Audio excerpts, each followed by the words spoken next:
Bom dia, Bom dia! senhores professores e caros alunos. Hoje no Jornal Escolar apresentaremos os seguintes temas abordados a partir da visita feita ao Museu da PUC no dia 27 de junho. Ambiente, índios e seus costumes. Saúde, corpo humano, uma espetacular máquina. Segurança, movimento centrípeta.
Ambiente, índios e seus costumes. Iremos conversar agora com a repórter Cauana. Bom dia! Bom dia, Cauã. Bom dia, Patrick e Fabiola. Hoje irei entrevistar a índia Amanda. Como é a vida do povo indígena no descobrimento?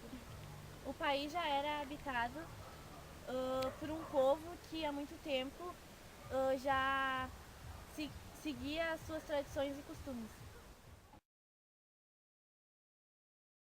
Qual era esse costume e tradição? Nós vivíamos em paz, onde as diferenças eram resolvidas entre diálogos. Como costumam se alimentar? Da caça, da pesca e de colheita. Qual é o número de índios em 1500 e qual é o número de índios hoje em dia? No Brasil, em 1500, estima-se que existiam entre 1 e 5 milhões de índios. Atualmente, estima-se em 358 mil. Como vocês vivem hoje em dia? Hoje em dia, tem alguns índios que ainda vivem como os índios de anos passados. Vivem em tribos. E tem alguns que vivem nas ruas. E tem também os que já estão até informatizados. Obrigada, Cauane.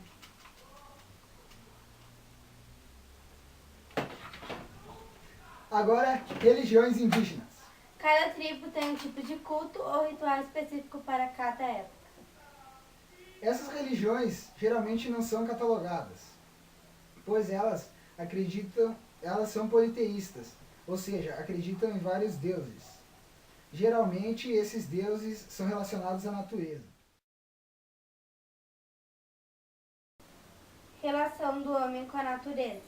Agora iremos com a nossa repórter Amanda. Bom dia! Bom dia, mano. Bom dia, Patrick e Fabiola. Hoje irei falar um pouco mais da relação com o homem e a natureza. Ao longo da história, a relação entre o homem e seu meio foi item de fundamental importância na chamada luta pela sobrevivência. Nos tempos passados, era mais utilizada a pesca, a caça e a colheita de frutas. Aqui na cidade, é muito pouco utilizado esse meio de sobrevivência. É mais utilizado esse meio de sobrevivência nos campos, fazendas e sítios. Obrigada. Obrigada, Amanda. Agora a gente vai falar um pouco sobre saúde. Corpo humano, uma espetacular máquina. Hoje a gente tem uma convidada especial, a Tawane. Bom dia, Tawane. Bom dia, Tawane. Bom dia, Patrick e Fabiola.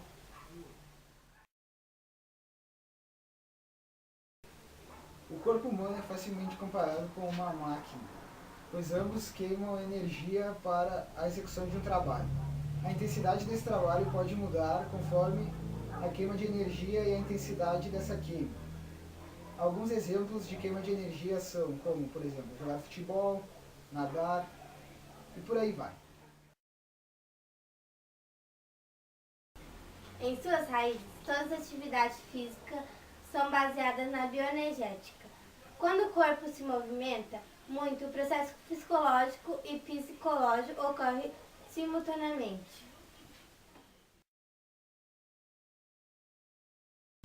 Para um bom funcionamento dessa máquina é necessário 21 elementos químicos existentes, sendo que mais de 60% da massa do nosso corpo é de oxigênio. Temos 95% da massa do nosso corpo formado por oxigênio, carbono, hidrogênio e nitrogênio. Os outros elementos se apresentam em quantidades bem menores, mas não menos importantes para o funcionamento do nosso corpo.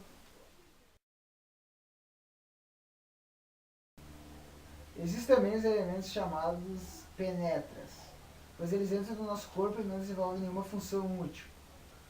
Esses elementos em grande quantidade no nosso organismo podem nos acarretar graves doenças.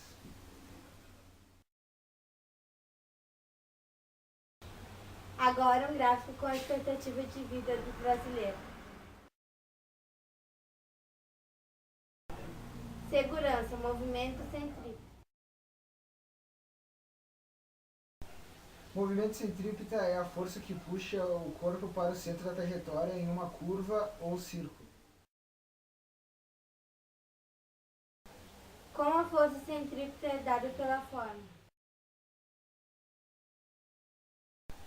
A aceleração, neste caso em particular, corresponde à aceleração centrípeta dada pela forma. Temos a força centrípeta, pode ser calculada como R é igual ao raio da trajetória percorrida pelo corpo, M é igual à massa e V é igual à velocidade do corpo. Simplificando, o movimento centrípeta é a força que puxa o corpo para o centro de uma curva. Um exemplo seria o carro. Quando está viajando, você faz uma curva, pode perceber que ela é um pouco inclinada para dentro. Isso é o movimento centrípeto. o Jornal Escolar fica por aqui. Obrigada pela sua visita, Tawane, e todos tenham um bom dia. E uma ótima semana. Oi, concluímos que as atividades fora da sala de aula se tornam mais construtivas. Pois temos teoria e prática, e na escola, muitas vezes temos somente a teoria.